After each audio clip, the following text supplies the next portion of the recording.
Bonjour, bienvenue sur T31 pour votre nouvelle émission Parole de personnalité. Aujourd'hui, je serai aux côtés donc de Céline Aviani, chanteuse, interprète, compositrice et CPE de la région toulousaine qui va nous rejoindre dans quelques instants.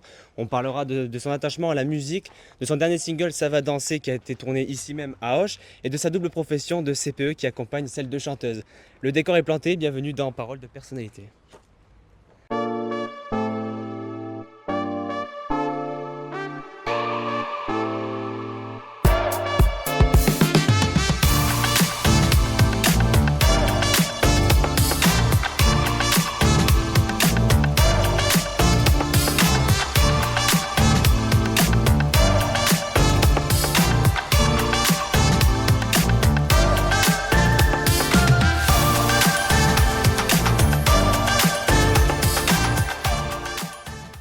Donc nous sommes avec Céline Aviani aujourd'hui. Bonjour Céline Aviani. Bonjour Noah.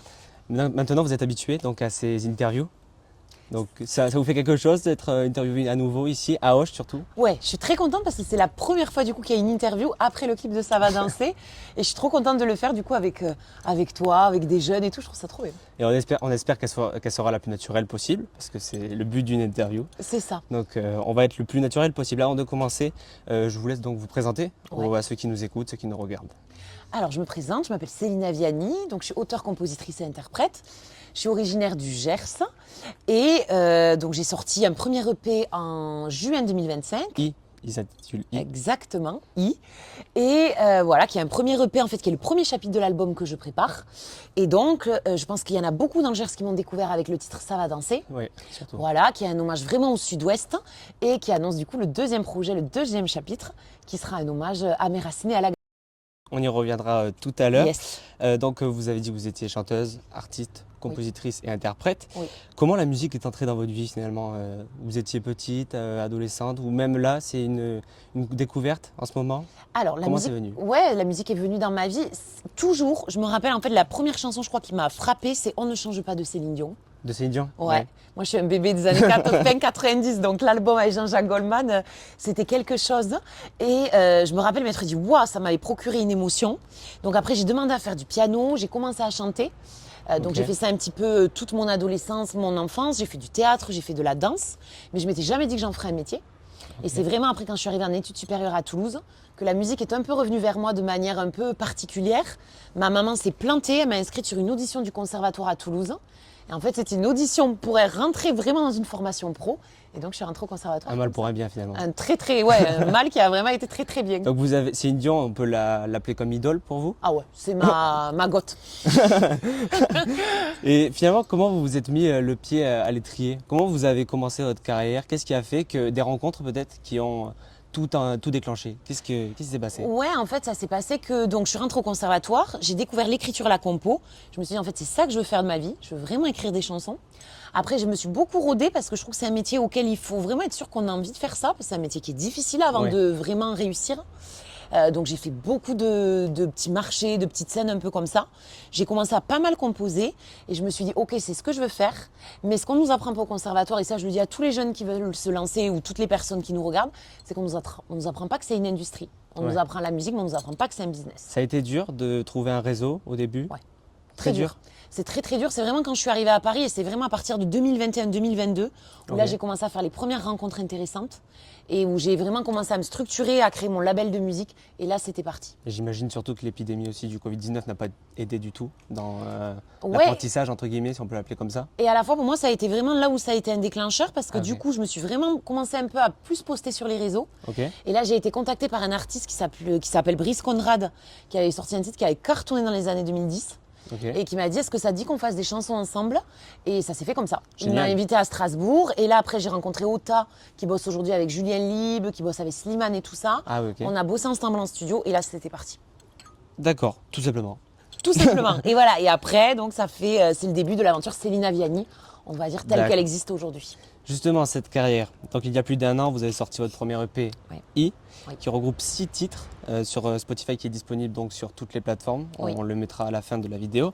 1 an après, quel est le sentiment qui vous anime finalement? Est-ce que vis-à-vis de cette première réussite, parce qu'on peut l'appeler réussite, il y a beaucoup de personnes qui l'ont écouté. Oui. Quel est votre sentiment, tout simplement? De la fierté, parce que quand on est un indépendant comme je le suis, c'est-à-dire que moi je gère ma carrière à 100%, c'est dur. C'est-à-dire qu'il n'y a pas de financement des maisons de disques, on n'a pas accès aux réseaux médias. Donc d'avoir réussi toute seule à faire ce premier EP et à avoir avec mes moyens financiers et avec ma force de frappe réussi à le faire écouter, pour moi c'était déjà une victoire.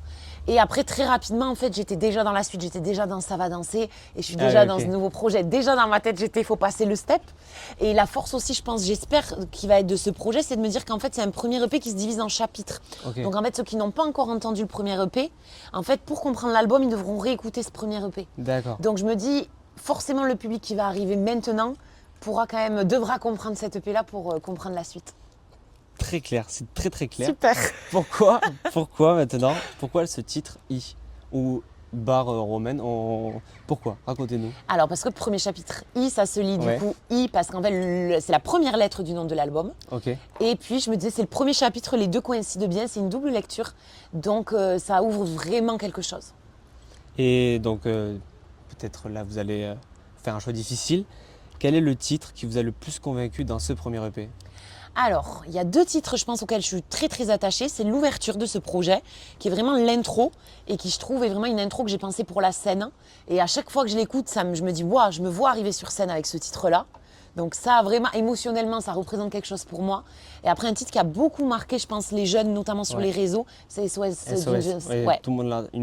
C'est une chanson qui retrace un peu pas le harcèlement, enfin je me rappelle, le harcèlement scolaire, entre guillemets. Ça parle de harcèlement, ça parle de phobie scolaire. C'est vraiment une chanson que j'ai écrite en me disant, comme je suis CPE, je pense qu'on en parlera après. On en parlera après. Je me suis dit, il faut vraiment que j'écrive une chanson pour les jeunes et aussi du fait d'être CPE, de ce que moi, mes colères, qu'est-ce que je ressens. Et il faut vraiment que j'ai un titre qui parle à cette génération que j'aime infiniment. Oui, parce que vous baignez finalement en étant CPE, vous baignez dans on peut appeler ça dans ce fléau de l'harcèlement scolaire. Oui. Est-ce que vous en voyez souvent, vous, dans votre lycée ou collège? Je ne sais pas si vous êtes... Alors, j'ai été en collège, je suis en lycée, puis aujourd'hui, je suis sur une mission particulière. Ah. En lycée, il y en a moins. Oui, parce que... Mais il y en a quand même. Au collège, on sait que c'est souvent violent, notamment l'âge qui fait la crise d'adolescence. Oui. C'est difficile. Est-ce que vous avez eu beaucoup de confrontations avec cet harcèlement scolaire? Et quelles sont comment on appelle ça, les instructions que vous pouvez donner et les messages que vous pouvez passer aux harcelés et aux harceleurs? Ouais, très bonne question. Oui, il y en a beaucoup. C'est-à-dire qu'en fait, on est surtout sur des jeunes qui n'osent pas forcément parler et on a tendance à enfermer les harceleurs dans un rôle et les harcelés dans un rôle. Oui. C'est-à-dire le rôle de la victime et le rôle un peu du bourreau. Ouais. Alors qu'en fait, c'est pas forcément ça. Déjà, ça peut bouger. Et surtout, dire aux victimes qui nous regardent, surtout parler à un adulte de confiance, qu'importe l'adulte. Un adulte de confiance, dire aux jeunes qui observent le harcèlement autour, parce que ce rôle-là, il est hyper important. C'est-à-dire qu'il y a plein de jeunes, je pense, comme vous, sûrement au lycée, vous voyez des jeunes qui sont harcelés et tout ça. Et des fois, on ne sait pas quoi faire. Mais je pense que c'est important aussi que ces jeunes qui sont un peu leviers, qui voient les situations, aillent parler à des adultes pour signaler la situation. Et surtout, il y a un numéro qu'on mettra après, qui est le 3018, qu'on peut appeler si on veut s'informer de l'harcèlement ou si on veut le dénoncer totalement.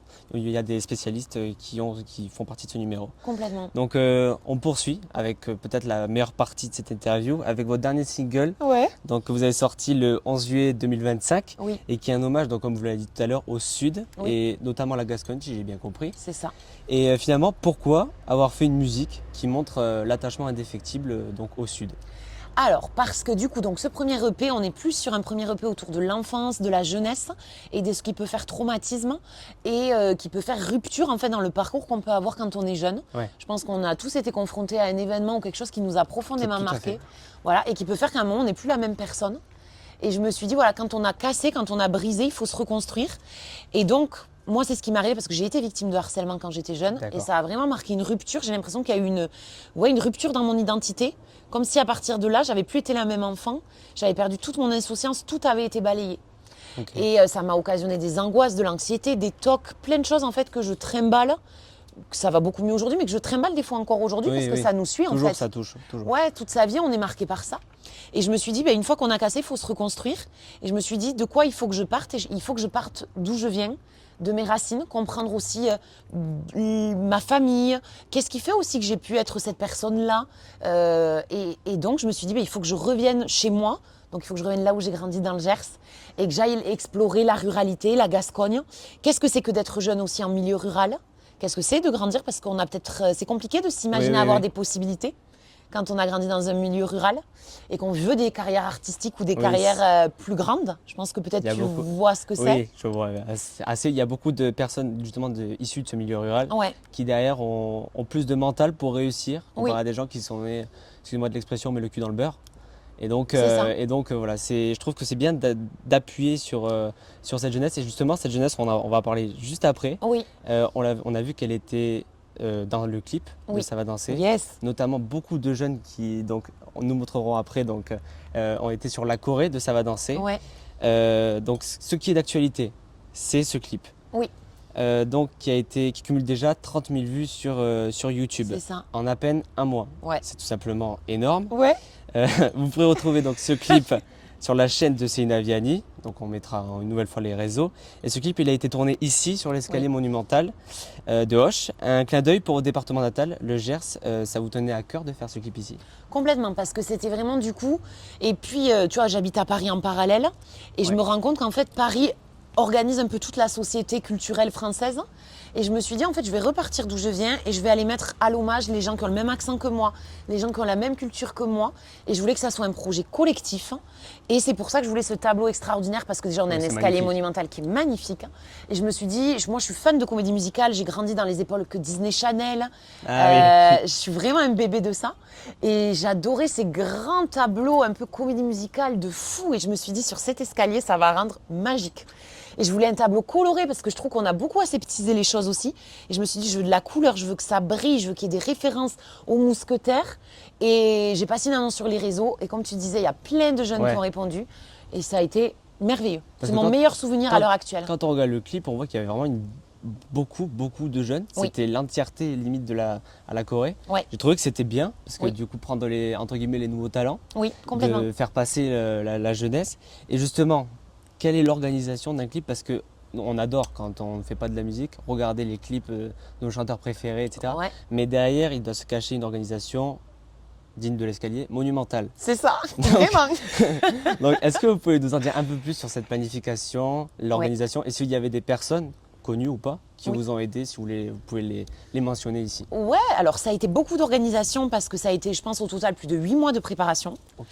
Parce que du coup, là, je l'ai vraiment organisé 100% seule. C'est-à-dire que j'ai été de la production à la réalisation.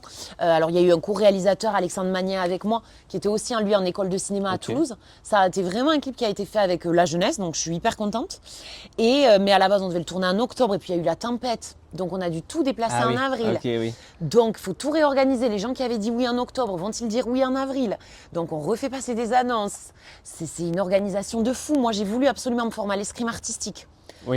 Avec l'association Les Lames Lupiacoises qui est à Lupiac, donc ça a été plus de 8 mois de travail. Mais comme j'habite à Paris, je redescendais que de temps en temps, donc j'avais un cours d'escrime une fois de temps en temps. Voilà, donc avec Damien qui gère l'association, on a fait un travail de fou. La Corée, elle a été répétée que le jour J. Donc la Corée moi j'avais envoyé une vidéo en amont avec Tatiana Huffert et Smith qui m'avaient aidé sur la chorégraphie qu'on avait créée ensemble. Je leur avais envoyé en amont, mais en collectif, tous ensemble, on l'a répété le jour J, le dimanche après-midi du clip. Parce qu'il y avait combien de figurants qui dansaient on est entre 30 et 50 personnes. Parce que faire rentrer tout ça, que tout le monde soit coordonné, ça a dû être difficile. Il y a eu beaucoup de difficultés ou pas? Alors au final, moi c'était mon tableau hyper appréhendé. C'était le tableau que j'appréhendais le plus. Parce qu'on avait du drone, on avait et puis les danseurs, j'avais vu ce qu'ils faisaient, mais quand il faut avoir une vision professionnelle. Là dans ma tête, pour moi, on était sur du pro. Donc est-ce que les gens vont rentrer dans ce truc pro? Parce qu'on refait les plans 30 fois pour garder 30 secondes. Donc c'est dur. Et puis en plus, il faisait un temps gris. Et donc on a tourné sous le gris et à 16h30 le soleil se lève, donc je fais refaire tout à tout le monde. Passe avec le soleil, ça va être plus beau. Donc il faut repartir. Donc est-ce que et en fait tout le monde a été ultra pro. Il y avait Esme Smith qui dirigeait la chorégraphie, on avait la personne au drone, il y avait l'équipe réelle. Enfin ça a été un vrai travail. Tout s'est aligné, tout le monde a été ultra pro. et c'était très émouvant. Vous avez même donc publié les making-of entre guillemets de ce clip. Ouais. Donc vous pourrez les voir également sur la chaîne YouTube de Céline Aviani. Et d'ailleurs, je voulais vous lire quelques avis de vos auditeurs sur le clip donc de YouTube. Il y en a 3, j'en ai noté 3. Trop bien. Donc les premiers, c'est au top cette musique, toujours dans la tête. On va danser tout l'été avec cette chanson. Encore bravo Céline, tu réalises ton rêve. Ce clip est super. Très beau clip qui nous imprègne de Gascogne, des sourires des gens du Sud-Ouest, région chère à mon cœur. Qu'est-ce que ça vous fait d'être entendu, écouté et surtout de voir que le travail finalement il est apprécié? Bah, c'est fou parce que c'est vraiment, on va dire, c'est peut-être le deuxième titre. SOS avait commencé à prendre sur les réseaux, mais là c'est vraiment le premier titre qui prend de l'ampleur. Et quand j'ai des retours des gens dans la rue, là j'ai fait pas mal de concerts cet été, les gens viennent me dire qu'ils adorent cette chanson ou plusieurs autres titres que j'ai fait, mais c'est formidable. Je me dis, en fait, je sais pourquoi je me bats au quotidien et je me dis, waouh, c'est vraiment ça que je veux faire toute ma Et vie. puis voir que le travail est apprécié, c'est la consécration Ah ouais. finalement d'une organisation qui a été monumentale. Ah ouais. Et oui, j'imagine que ça doit faire plaisir. Et puis c'est une récompense collective de se dire qu'on a réussi collectivement à faire ça alors qu'il n'y a pas de maison de disques derrière, qu'il n'y a pas de grosses boîtes de prod. Ah ouais, je suis fière de ce qu'on a fait collectivement. Et vous êtes toujours en contact avec certains figurants? Ouais, et vraiment, je ne serai pas, alors on verra ce que la vie offre et tout ça, mais s'ils veulent revenir dans de prochains projets et tout ça, Ouais, avec la grand porte est plaisir. ouverte. J'ai vu vraiment des talents de fou. Si on nous écoute en tout cas, Voilà. vous savez que la porte est ouverte. Il y a des talents de fou dans le Gers. Et donc Ça va danser est disponible sur toutes les plateformes musicales, tout comme le pays. Et pour les clips, vous pourrez retrouver tout sur la chaîne YouTube de Céline Aviani. Maintenant, on va parler donc de votre haute profession. Ouais. Conseillère principale d'éducation. Alors le nom fait peur pour les lycéens, les collégiens. Mais vous, on sent à travers votre personne qu'il y a plus quelqu'un qui a envie d'entendre l'élève, qui a envie d'écouter et vraiment Ouais. qui est plus dans la compassion et dans l'écoute que dans le sévère qu'on connaît de nos CPE. Oui. Pourquoi vous êtes l'opposé du CPE type? Oh, En tout cas, je pense que c'est parce que je n'ai jamais voulu faire ce métier à la base. À la base, je me suis jamais imaginé être CPE. J'ai un peu fait CPE parce que je voulais un métier à côté de la musique qui me permette d'avoir des vacances scolaires et de faire voilà, mon métier d'artiste. Et je ne me voyais pas du tout être prof. Donc je me suis dit, quel est l'autre métier? CPE. Et j'ai eu la chance, moi, quand j'étais lycéenne, d'avoir une CPE qui a changé ma vie, qui s'appelle Émilie Dubois et que j'embrasse si elle voit cette vidéo. Et qui m'avait permis, moi, quand j'étais au Maréchal à Lectoure, de monter un spectacle extraordinaire, un spectacle musical qui, je pense, fait que je suis artiste aujourd'hui là. Ok. Et je me suis dit, si je peux faire un peu ce qu'elle a fait pour moi avec d'autres jeunes en attendant, moi, de faire ma carrière, je le ferai. Et je m'étais dit, bon, je ferai ce métier un peu comme ça. Et en fait, je ne m'attendais pas à être complètement tombée fan des jeunes et adorer, en fait, bosser avec eux parce que je trouve et que vous êtes une super génération. Ouais. Et que vous êtes voilà, plein de créativité, plein de projets. Et voilà. Et je trouve que vous êtes l'avenir du monde et qu'on vous doit le respect et qu'on vous doit l'écoute. Ça, pour moi, c'est capital. Mais c'est pour tout le monde. Voilà. C'est pour tout le monde. Ouais. Et oui, parce que quand on regarde, finalement, on se dit que c'est un parcours assez atypique de voir CPE plus chanteuse. Oui. En fait, et puis, est-ce que vous avez eu des difficultés, notamment de votre carrière de CPE, qui sont imprégnées sur la carrière de chanteuse? Ouais, je pense que, en fait, ce que me ramène encore le métier de CPE, c'est-à-dire déjà, ça me maintient les pieds sur terre. Ok. Et ça me permet d'être vraiment dans des thématiques de société. C'est-à-dire que je suis vraiment, en tout cas, j'ai l'impression d'être au plus près de ce que vivent les jeunes. Et en tout cas, ça m'oblige à tout le temps me remettre en question et à tout le temps m'interroger.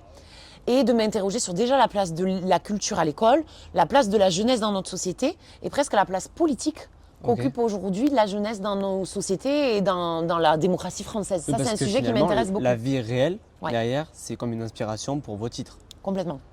Donc la jeunesse inspire. La jeunesse est inspirante et La jeunesse- inspirera le monde.